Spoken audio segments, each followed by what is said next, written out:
Hello, everybody. This is Daniel Zimmer. I am a writing tutor and ESL instructor at Cincinnati State. Today's presentation is about writing introductory and concluding paragraphs in your essays. There will be another presentation focusing on body paragraphs as well. But today, we're just looking at intros and conclusions, how to start the essay and how to wrap it up. First of all, in general, it helps to understand why we write things in paragraph form in essays. Why do we have these rules about MLA format or having things line up on the page in a certain way? The simple answer to that is that paragraphs help us organize our ideas. Visually, they help us organize the ideas on the page. Now, we don't really think in paragraphs. And when we plan essays, which is a topic of another presentation, by the way, we may not be thinking in paragraphs when we plan essays. Perhaps we're using flowcharts or free associating or just writing things down in any order or using note cards. It's not going to look like the block of text that you see in an essay. But for the person reading an essay, it becomes easier to follow and understand ideas when they are in a paragraph form, because you start at the beginning of the paragraph, you read one word and one sentence at a time until you get to the end, and voila, you now have read a paragraph and you have followed the flow of ideas. So you know somebody's reading a paragraph, you know they're going to start at the beginning, they're going to read to the end of it, they're kind of on a journey through your paragraph. It might be a really boring journey depending on what you're writing, but it's still a journey. That's why I put this map picture on the screen here. My point in putting that there is to show you that when you organize a paragraph well, and ultimately when you organize an essay well, you're making a path for the reader through all this information. You can see on the map, you've got that big black arrow right here, and it's leading you, excuse me, through the trees, around the mountains, over the water, etc., to the big red X. So you've got the landscape, and you've got a path through the landscape, and you've got a place that you're going. So I like to think about this, I like to think about this as the intro, and that's the conclusion. Sorry, my handwriting is awful on this screen. That's a letter U. There it is. Looks great.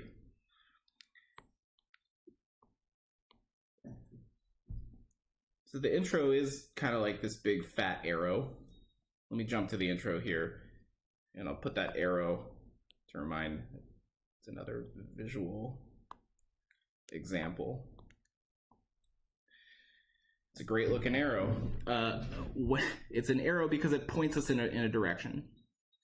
It says start here, go this way. We're breaking the ice between the reader and writer. Now I know I'm switching analogies here. We've got the map analogy, now we've got the ice breaking analogy. Breaking the ice is when you meet somebody for the first time. It's a little bit awkward. Maybe you don't know what to say to each other. Hi, what do you like? Bread? Yeah, I like bread too. Oh, that's nice. Okay, it's like, what are you going to talk about?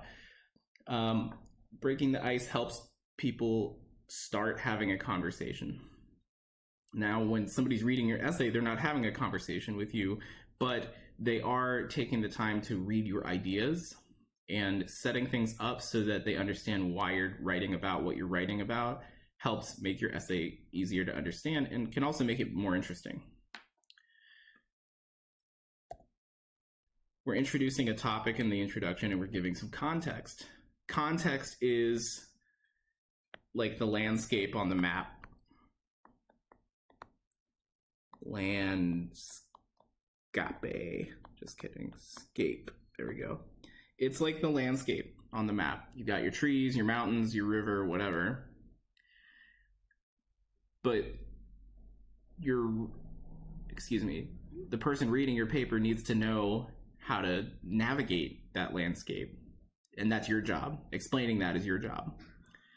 But you have to show them how to get around. I'll try to be a little bit more specific here on the next slide. But in general, that's the purpose of the introduction. Breaking the ice, giving a topic, giving some context. We're helping the reader get oriented, helping them understand where am I and where am I going. Finally, in the structure of your introduction, you're going to have your thesis. Your thesis is your central idea. It is the main point of your essay. It is the one thing that if your reader forgets everything else you wrote about, they would remember this. I'll get into that more in a second here. Let's break down the structure of an introductory paragraph. Usually, the first thing you're going to see is something called a lead-in or a hook. I'll explain all of these in more detail in a moment. You're going to have some transitional sentences. These are connecting ideas, taking you from one part to the other. You're going to have a thesis statement, and sometimes you're going to have what's called an essay map. It depends on the type of writing that you're doing. It's not always going to be required. Let's talk about the hook first. We use the term hook, just like right here. There's a hook. I just realized it's kind of a funny graphic. The fish is jumping after an empty hook with no bait on it, and the hook is not snagging the fish. Oh well. You get the idea, hopefully, that the hook is what grabs your attention, just like this hook grabs the fish. It's something that captures a person's interest and makes them want to read more. There's an arrow to show the hook. I forgot I put that there. Usually going to be the first few sentences of an essay. It's not always the first few sentences. Sometimes it's just one sentence. It depends on the essay. Many times in your composition classes that you take, whether it's at Cincinnati State or somewhere else, teachers are going to give you specific instructions about how they want you to set up your essays. One teacher might say your lead-in needs to be precisely one sentence. Another teacher may say it needs to be two sentences. In the big picture of things, in essay writing in general, not just for school, there's a lot of flexibility there. When your teachers tell you it needs to be a certain length or follow a certain structure, it's because they're trying to teach you just how to use the tool itself in a specific way, the tool of a lead-in. The lead-in is a tool that accomplishes a specific job. It gets the reader interested. So it's not a hard and fast rule. But one thing that it must do is get the reader's attention in some way. How do you do that? Right? How do you get this reaction right here? There are many ways you could do it. You want to write something interesting. So here are some examples of the kinds of things you can write that make for a good hook. You might start with a statistic that's shocking or interesting. You could start with a good question that you intend to answer. For example, let's say I start an essay with, how much time is too much time when you're looking at a cell phone screen? Or that's not a good way to phrase it, but I might start by asking this question, you know. It's kind of an open-ended question. One person reading it might think one number, another person might think a different number. The point is I'm raising a question that I know people are going to have different answers to, and maybe they'll become curious about what my answer is going to be. You could start with a humorous anecdote. An anecdote is a short personal story about life experience. It's often mispronounced as an anecdote, but it is an anecdote. Humorous anecdote. It could be humorous, it could be sad, it could be interesting, but jumping in with a personal experience sometimes can be a good way to get people's attention. You might hear a cat meowing in the background. That's my assistant. She sometimes likes to chime in during these recordings. I know, you know all about this topic, don't you? Yeah. Okay, bye. You might start with an emotional description of something. For example, if you're writing an essay about the town you grew up in, you might start with the description of the park where you used to hang out with your friends when you were a teenager, and how that affected your outlook on life, or whatever. It's something emotional, something special to you. If you're writing, let's say you're writing an argumentative essay about maybe vaccines, you might start with a description of somebody suffering from a disease because their parents refused to vaccinate them, and that could be described very emotionally as well. That can be a very difficult thing to read, obviously, but maybe you want to write an essay that confronts people with a difficult reality. So there's a lot of possibility there. Another way to start might be to have a paradoxical or intriguing statement. This means you might start with a piece of information that seems funny, or like not funny like haha, but funny like, oh, that's strange, that's interesting, I never thought about it like that. For example, a paradoxical or intriguing statement.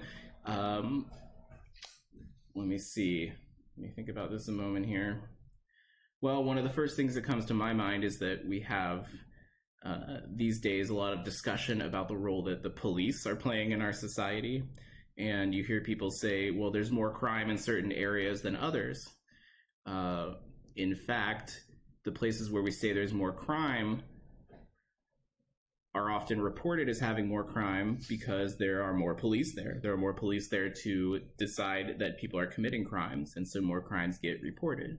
So that's kind of an intriguing, interesting, maybe paradoxical idea, is that maybe there is not more crime in the places where we say there is more crime.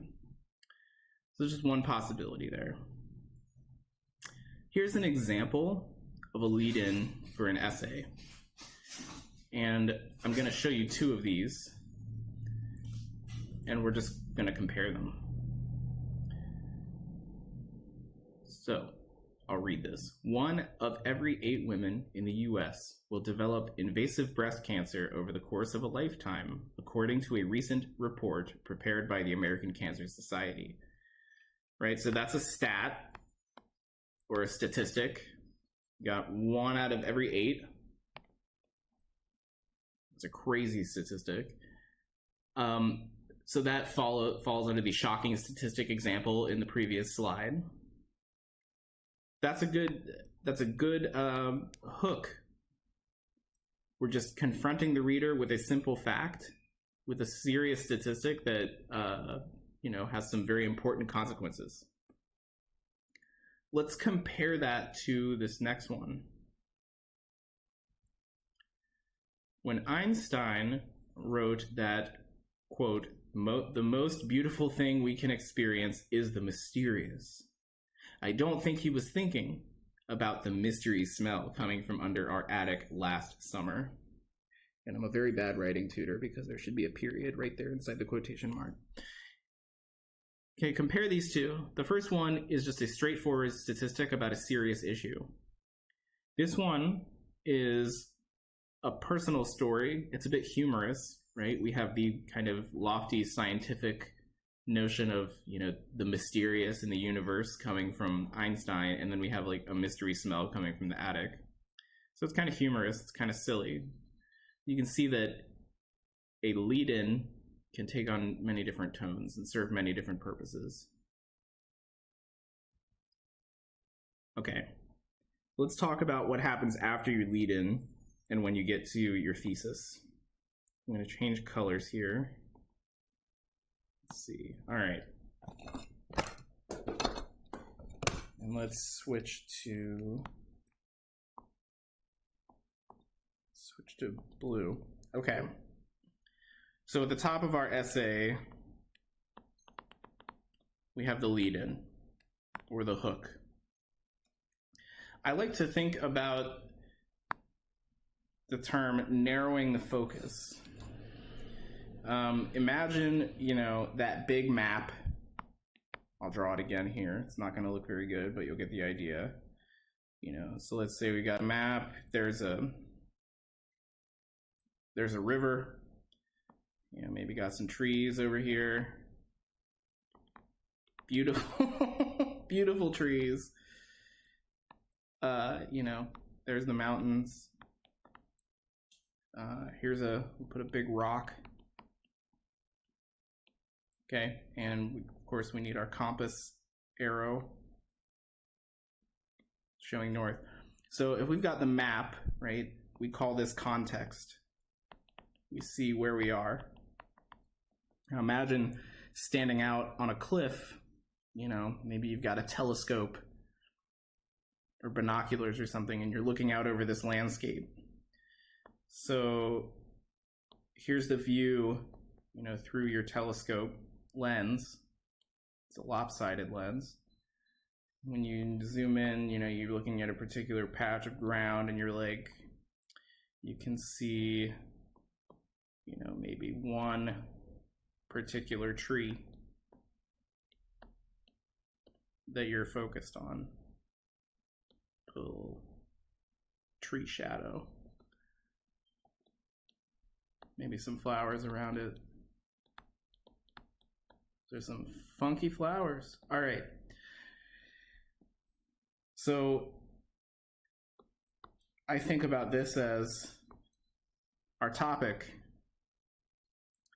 So we've zoomed in.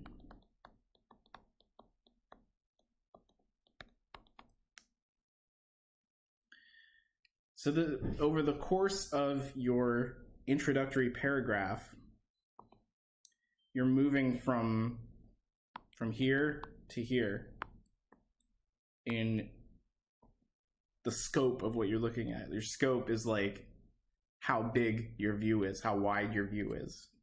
So that's the job here. You've got your lead in here, establishing the context. And then here you've got your thesis, which is focusing on one particular thing. In this case, maybe we've got something to say about this tree. But before you can have the tree, you have to have the forest. If somebody just starts talking about a tree, you're going to be like, what tree, where is it? But if you set it up and say there is a forest here, okay, in that forest there is a tree. All right, but enough about forests and trees. Let me erase some of this for a second here. Let's think about this as a paragraph now, not a map and a telescope. So the way that I think about this is kind of like a funnel shape. Oh, that's not visible at all. Let's make it blue. All right. Yep, Professor Cat knows. I know, yep. All right, we've got a funnel shape. At the top of the funnel is the beginning of the essay. At the bottom of the funnel is the thesis. So up here is the lead-in. Down here is the thesis. And in the middle here,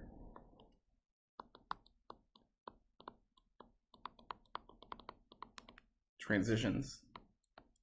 So the reader starts at the beginning, and by the time we get down to the bottom here, our view is much narrower. We're not looking at the big map anymore, right? The big map is gone for a second. Instead, we're getting that telescope view. We've zoomed in to a particular thesis. So let me show you more specifically what I mean with the example paragraph here. All right. Let me erase this too so you can read my words here. Your first sentences in your essay, though, are going to introduce the big topic and establish the context, so set up your map, in other words. So here's an example, right? In the 1950s, African Americans demanded the right to sit anywhere they pleased on public buses. Today, Americans who use wheelchairs are fighting for the right to board those same buses. I have no idea what is up with the spacing on this. I apologize. That is not how it should look.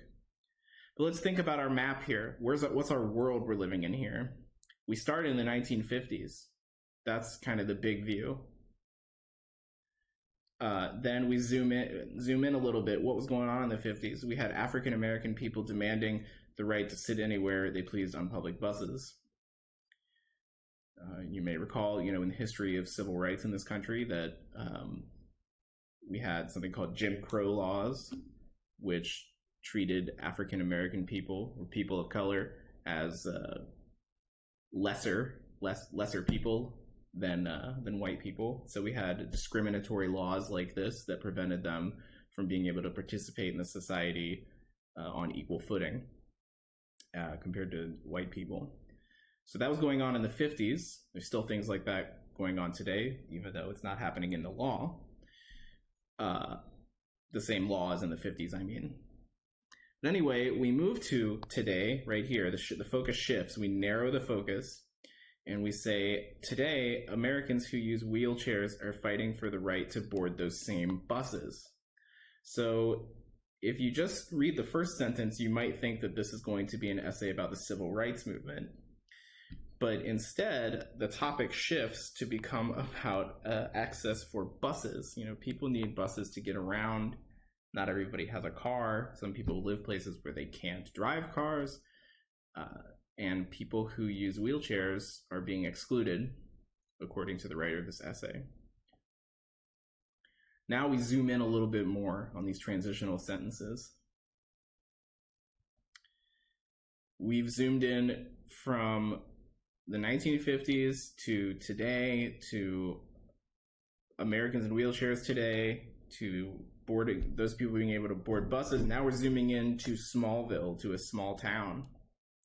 Here in Smallville, the lack of proper boarding facilities often denies citizens with physical disabilities basic transportation to jobs, grocery stores, and medical centers.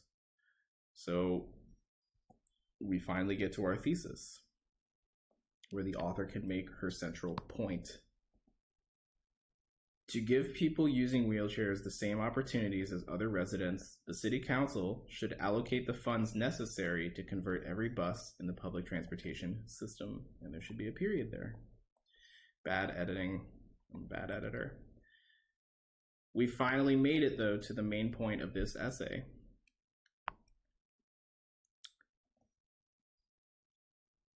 What is a thesis statement? Let's dig into that a little bit. Here's how you make a strong thesis. You're going to have a clear main idea or opinion about one topic or issue. It's not always going to be an opinion. Sometimes it's just going to be the central idea, the main focus. You're going to have a sense of importance. In other words, right, importance is kind of like why or who cares. The reader should be able to understand the answers to those questions after reading your writing. Or you're going to have some context. You're going to see, why is this being brought up? You're going to have specific terms and language that make the writer's opinion clearer. We need to know what the writer actually thinks. Now we're going to compare some thesis statements. We'll have a weak version and a stronger version. So I'll show you the weak one first. You can pause the video and read it if you want. And try to decide, how could I make this better before I reveal the stronger one. Here's a weak thesis. Many people have different opinions on whether people under 21 should be permitted to drink alcohol, and I agree with some of them. So you can take a moment, pause the video, look at this, you can rewind the video or go back in the video and see the previous slide with your recipe for a good thesis. Try to figure out how you could make this better. Okay, I'm going to reveal the strong one now, stronger version. The legal minimum age for purchasing alcohol should be 18 rather than 21. What do we need here? What's different? Well, in the first one, we have a topic, but this part here, many people have different opinions. That's a very vague statement. We don't know who these opinions are, or who these people are, and what their opinions are. We're not focused on anything in particular. And also saying, I agree with some of them. Well, which one do you agree with? What's your point? Just saying you agree with somebody out there in the world does not make for a good thesis statement. This one's better. You've got a topic right here, the legal minimum age. And then you've got 18 rather than 21, and you've got the word should. So in other words, you're saying this is what I think it should be. It's clear, it's specific, it's on one topic. That's it. I just realized this is in the wrong order. All right, let's look at this together. A weak thesis right here. High school athletes shouldn't have to maintain a B or better grade point average in all subjects to participate in school sports, and the value of sports for some students is often overlooked. A better one would be the second one. That's because the second one says something about one topic. Participation in sports may be more valuable in achieving a B. Yeah. Do you play sports, kitty cat? Mm-hmm. The first one has two ideas. We have the value of sports and we have maintaining a B average. It's unclear which one we're supposed to focus on. Is this going to be an essay about the value of sports, or is it going to be an essay about how students shouldn't have to maintain a certain GPA? Got to narrow that focus. All right, here's a weak one. We've got a citation here. I'll have the full works cited reference at the end of this slide or slideshow. I don't like to take courses that are held in big lecture classes at this school.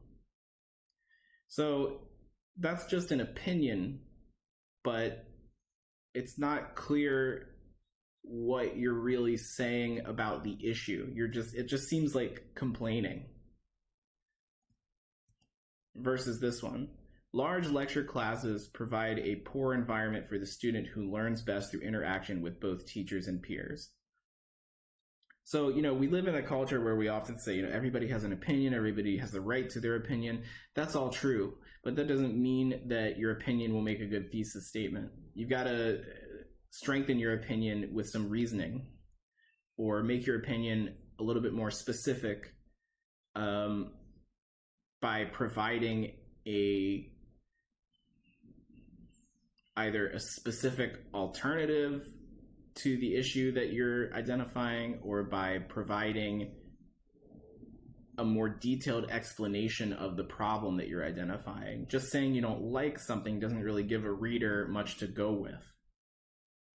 But if you point out, here's a problem with this, then it's only natural that you wouldn't like it because it's a problem. But you need to identify the problem clearly. Finally, sometimes you're going to have an essay map. An essay map indicates how an essay will be organized. So this comes after your thesis. You don't always need one. So it can be a separate sentence, or it can be a clause within the thesis. So here's an example. The example is in blue. The Study Skills Center is an excellent place for first-year students to receive help with basic courses. That's my thesis statement. My main idea right there. I'm saying it's a great place to learn these things. And then I get into this essay map, which kind of explains what topics my essay will focus on. The center's numerous resources, well-trained tutors, and variety of supplemental materials can often mean the difference between academic success and failure for many students. So in that second sentence, I've given the topics of my 3 body paragraphs. I know I'm going to have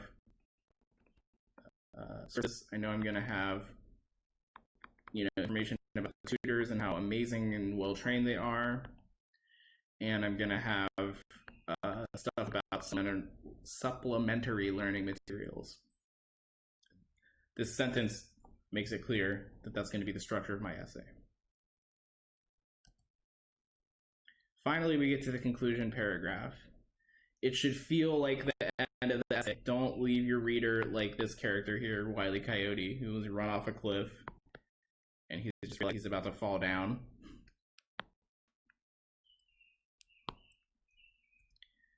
Here's how you conclude an essay. There's a lot of ways to do it. You could restate the thesis and summarize the main points, which can be helpful in a long essay. You could evaluate the importance of the essay subject. In other words, show why somebody should care about this. You could discuss the broader implications, the big picture reasons that your ideas are important. Recommend a call to action. In other words, call for people to do something specific. If you're writing an essay about the importance of voting, you could have at the end, some call, hey, make sure you're registered to vote wherever you live. Make sure you go vote on election day. You could offer some kind of warning based on the essay's thesis. If your essay is about climate change and your thesis is about, the need for action on climate change, you could offer a warning. If we don't address the matters of climate change, it'll have severe economic impacts throughout the world. The structure of the concluding paragraph depends on which of those techniques you use.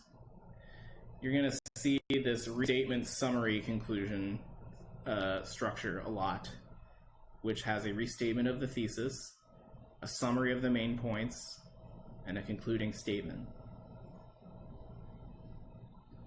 Here's an example. You can pause the video to read. Woof. Pause the video to read this in more detail, but I'm just going to show you. You've got a summary, and a conclusion about this. In this case, in an essay about the Study Skills Center at some school. If we go to the restatement part here, this is showing the main idea. This is summarizing, in a way, it's summarizing the ideas in the body paragraphs. It's just repeating them. And then here, in the conclusion, given all of this, a student in need of help should consider the Study Skills Center her best ally in attaining the goal of a certificate or degree. So that's a little bit of a call to action, right? A student in need of help should consider this her best ally. It's giving the reader a good sense of, so what? Why are you talking about this? Well, I'm talking about this because it can help you.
All right, slight interruption there, lost power.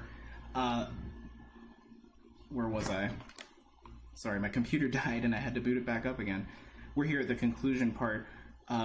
It's a call to action for the student because it can help them attain the goal of a certificate or a degree. All right, just in time for me to wrap this up. So if you're interested in looking in more detail at the examples I've provided in this video, you can find them in this book, Steps to Writing Well, by Gene Wyrick, or Wyrick, I don't know. If you have any